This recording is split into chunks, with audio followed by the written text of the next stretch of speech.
Shalom, selamat pagi dan selamat berjumpa kembali di tayangan Seduh Senin Teduh. Pada pagi hari ini kita akan merenungkan firman Tuhan dengan tema hidup rukun yang akan terambil dari Mazmur 133 ayatnya yang ke-1 sampai ke-3. Sebelum kita merenungkan pemberitaan firman Tuhan, mari kita bersatu di dalam doa. Kita berdoa. Selamat pagi Tuhan Yesus yang baik, terima kasih atas segala berkat penyertaan-Mu sepanjang istirahat kami semalam, dan pagi hari ini kami siap untuk menjalani hari-hari kami, dan kami akan memulainya dengan merenungkan sedikit firman-Mu. Berkati firman-Mu ya Bapa agar dapat bertumbuh di hati kami. Terima kasih Tuhan Yesus, haleluya, amin. Bapak Ibu yang terkasih, kita bacakan dari Mazmur 133 ayat ke-1 sampai ke-3. Nyanyian ziarah Daud. Sungguh alangkah baiknya dan indahnya apabila saudara-saudara diam bersama dengan rukun. Seperti minyak yang baik di atas kepala meleleh ke janggut, yang meleleh ke janggut Harun dan ke leher jubahnya.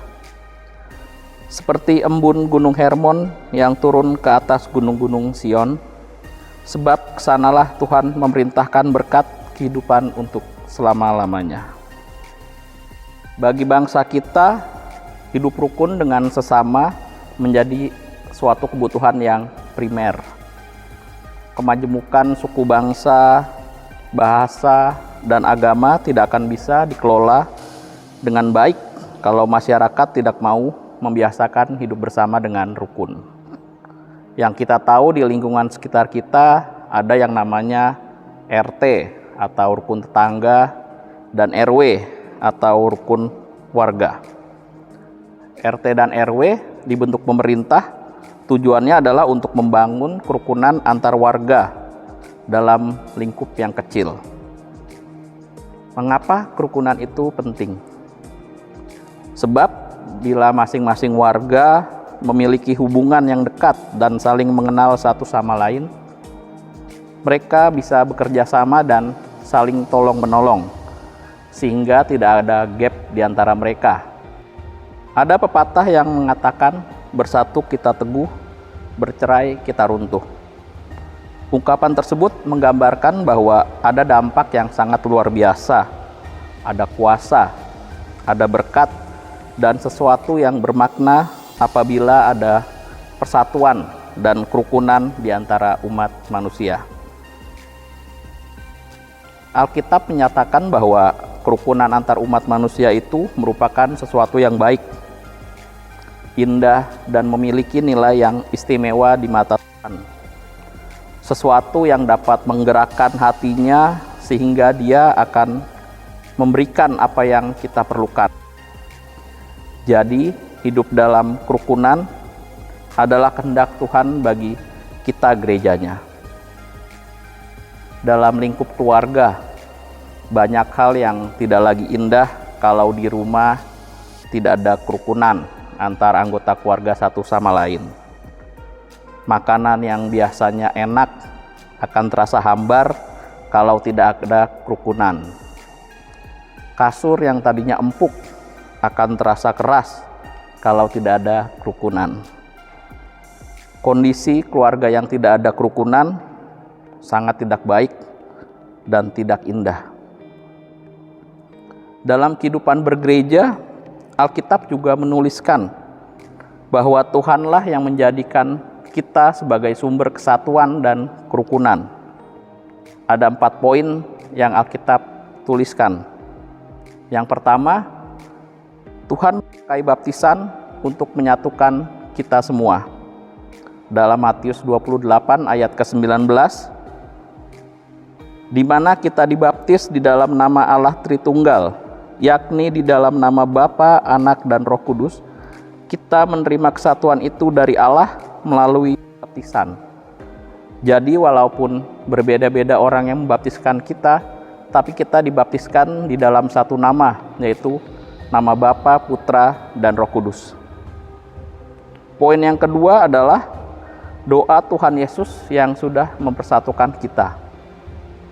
Yohanes 17 ayat 20 sampai 21 berbunyi, sebelum kita berdoa untuk kesatuan kita, Tuhan Yesus sudah terlebih dahulu berdoa agar mereka semua menjadi satu, sama seperti Engkau ya Bapa di dalam aku dan aku di dalam Engkau.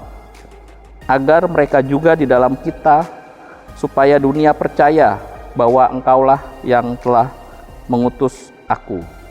Jadi melalui doa Tuhan Yesus tersebut, kita juga telah dipersatukan di dalam Tuhan. Dan yang ketiga, semua adalah satu di dalam Kristus. Rasul Paulus pernah menjelaskan tentang kesatuan ini, bahwa kesatuan kita, kerukunan kita di dalam Tuhan Yesus adalah berasal dari atas, yaitu dari Kristus. Di dalam Galatia 3 ayat ke-28 berbunyi, dalam hal ini tidak ada orang Yahudi atau orang Yunani, tidak ada hamba atau orang merdeka, tidak ada laki-laki ataupun perempuan, karena kamu semua adalah satu di dalam Kristus Yesus. Poin yang keempat, perjamuan kudus. Perjamuan kudus merupakan contoh di mana kita dipersatukan di dalam tubuh dan darah Tuhan kita Yesus Kristus. Rasul Paulus menuliskan dalam 1 Korintus 10 ayat 16 sampai 17, bukan cawan pengucapan syukur yang atasnya kita ucapkan syukur adalah persekutuan dengan darah Kristus? Bukankah roti yang kita pecah-pecahkan adalah persekutuan dengan tubuh Kristus? Karena roti adalah satu, maka kita pun banyak adalah satu tubuh, karena kita semua mendapat bagian dalam roti yang satu itu. Kesatuan kita sebagai orang-orang percaya adalah kesatuan yang berasal dari Tuhan, berasal dari atas, bukan kita yang membuat kesatuan itu. Misalkan kita berkumpul di gereja bukan karena kita satu hobi, misalkan hobi menyanyi, maka kita berkumpul di gereja. Keberadaan kita sebagai gereja Tuhan berbeda dengan organisasi lainnya, berbeda dengan ormas-ormas ataupun partai politik. Kita disatukan bukan karena satu hobi, satu cita-cita, satu tujuan, satu kepentingan, ataupun satu pandangan politik. Tetapi kita dipersatukan di gereja karena kita disatukan oleh Tuhan kita Yesus Kristus, oleh satu Tuhan, satu baptisan, dan satu iman, yang semuanya kita peroleh dari atas, dari Tuhan itu sendiri. Kerukunan kita itu kudus dan merupakan pemberian dari Allah, berasal dari atas, sama seperti minyak kudus yang mengurapi iman Harun yang mengalir ke kepala dan ke leher jubahnya. Bapak Ibu yang terkasih, kerinduan hati Tuhan adalah memberkati keluarga yang rukun, yang dibangun di atas firman-Nya. Seperti Tuhan memberkati jemaat mula-mula yang setiap hari selalu berkumpul, bersehati, berdoa, memuji Tuhan, belajar firman, dan saling berbagi. Kerukunan adalah bukti atau tanda bahwa kita adalah orang-orang yang sudah diberkati Tuhan. Karena kepada kerukunan itulah Tuhan memerintahkan berkat-berkat-Nya. Amin. Selamat pagi, terima kasih sudah mengikuti tayangan seduh. Sampai jumpa di tayangan seduh episode selanjutnya. Tuhan Yesus memberkati.